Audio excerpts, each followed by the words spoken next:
જય શ્રી કૃષ્ણ। આજે હું તમને એક ડેઝર્ટની રીત શીખવાડું છું જેનું નામ છે ફ્રૂટ ક્રીમ સલાડ।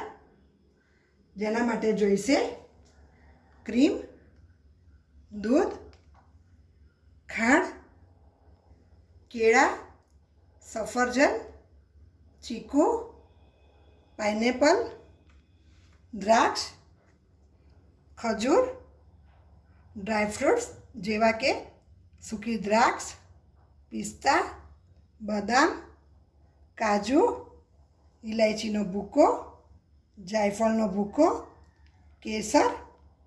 તો ચલો હવે આપણે ફ્રૂટ ક્રીમ સલાડ બનાવવાનું શરૂ કરીશું। સૌપ્રથમ આપણે દૂધને ગરમ કરીશું। જેના માટે મેં 500 ml દૂધ લીધું છે। એને ગેસ ઉપર ગરમ કરવા મૂકીશું।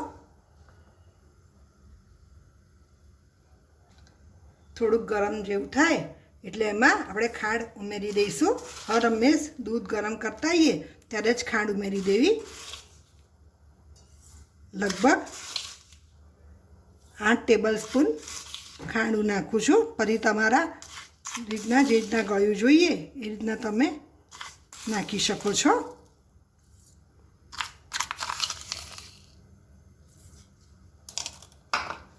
હવે એને ચમચીની મદદથી હલાવી દેવું કે જેનાથી ખાંડ નીચે ચોંટી ના જાય।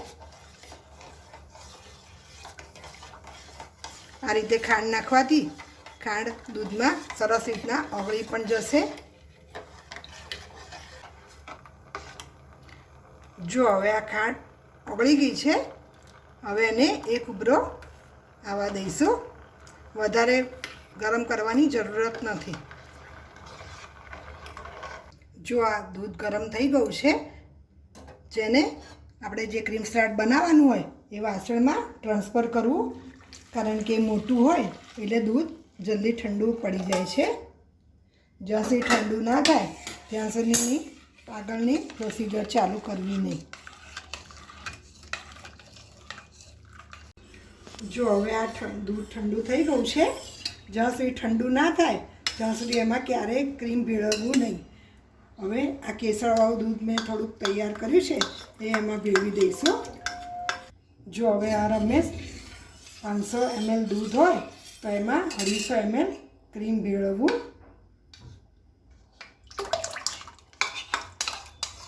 અને એને બરાબર મિક્સ કરી દેવું।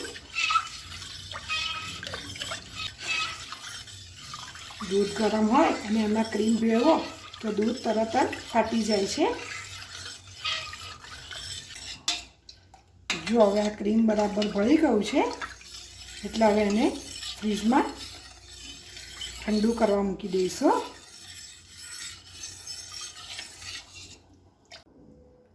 હવે આપણે જે દૂધ ક્રીમવાળું હતું એ ફ્રીજમાં મૂકેલું છે અને હવે આપણે ફ્રૂટ સમારવાનું ચાલુ કરીશું। હર હંમેશ ફ્રૂટ જ્યારે સમારો ત્યારે બધા સામટા ફ્રૂટ સમારી અને દૂધમાં નાખવાની। થોડા થોડા સમારતા જવું, થોડા થોડા દૂધમાં નાખતા જવું। અને હા, ખાટા ફ્રૂટ બિલકુલ લેવા નહીં, કારણ કે કદાચ દૂધ ફાટવાની પણ શક્યતા હોય છે। એટલે મેં આ પાઇનેપલ પણ લીધું છે, એ ટીન પાઇનેપલ જ લીધું છે। તો ચલો હવે આપણે ફ્રૂટ સમારવાનું શરૂ કરીશું। જો કેળા આવી રીતે સમારવા, 1ના 4 પીસ કરી અને બહુ ઝીણા નહીં અને બહુ મોટા નહીં એવા સમારવા।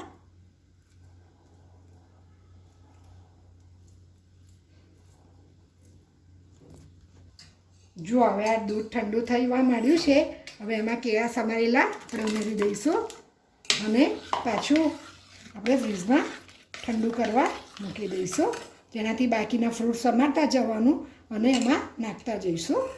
જો આ સફરજનને પણ છોલીને આવી રીતના બહુ ઝીણા નહીં અને બહુ મોટા નહીં એવા સમારવા।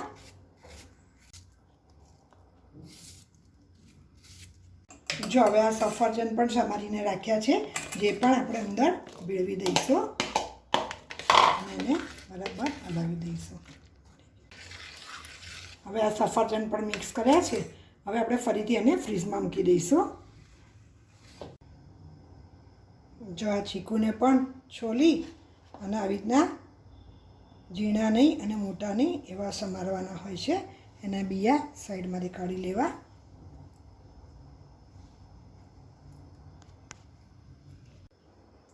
જો હવે આ ચીકુ પણ સમારીને તૈયાર થઈ ગયા છે, જે આપણે દૂધમાં ઉમેરી દઈશું અને એને બરાબર હલાવીને મિક્સ કરી દઈશું. જો હવે આ ખજૂર છે એને મેં બિયા કાઢી અને ધોઈને સમાર્યા છે, જે આપણે અંદર ભેળવીશું.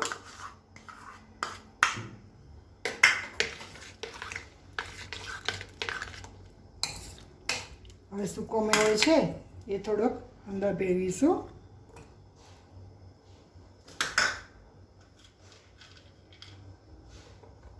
કાજુ, દ્રાક્ષ, બદામને મેં આવી રીતે સમારી રાખી છે, એટલે તમે ખાઓ ત્યારે તમને થોડું મોંમાં પણ ચાવવામાં આવશે.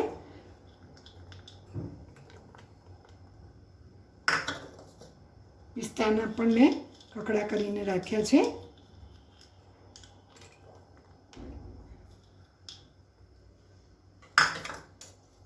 હવે બધું બરાબર મિક્સ કરી લેવું.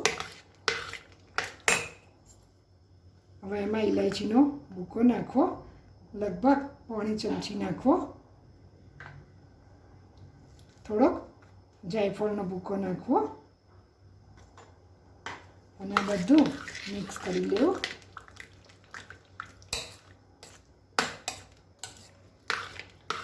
પાઇનેપલ અને દ્રાક્ષ આપણે ફ્રીજમાં મૂકી રાખવી, જ્યારે આપણે સર્વ કરવાની હોય ત્યારે જ એનો યુઝ કરવો.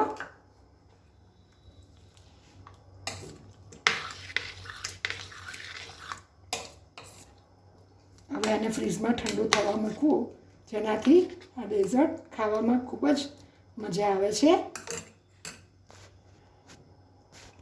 જો હવે આ આપણો ઠંડો ફ્રૂટ ક્રીમ સલાડ તૈયાર થઈ ગયો છે, જેને આપણે પાઇનેપલના પીસ નાખીશું.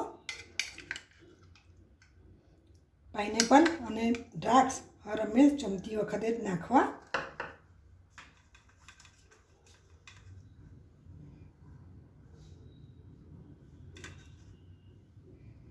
હવે એને સહેજ હલાવી દઈશું. હવે ઉપર આપણે થોડીક સૂકી દ્રાક્ષ પધરાવીશું, થોડી પિસ્તાની કતરણ પધરાવીશું.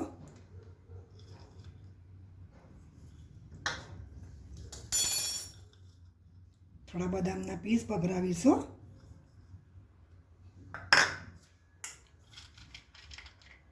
થોડા કાજુ ભભરાવીશું.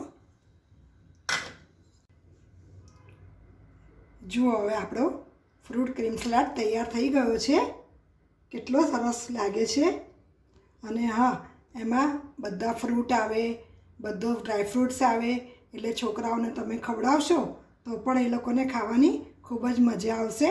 અને ચોક્કસ તમારા ઘરે બનાવજો, તમારા રિલેટિવ્સ, તમારા ઘરના બધાને આ બનાવીને ખવડાવજો. જો તમને મારો આ વિડીયો ગમ્યો હોય તો ચોક્કસ એને લાઈક કરજો, શેર કરજો અને મારી ચેનલને સબસ્ક્રાઈબ કરવાનું બિલકુલ ભૂલશો નહીં.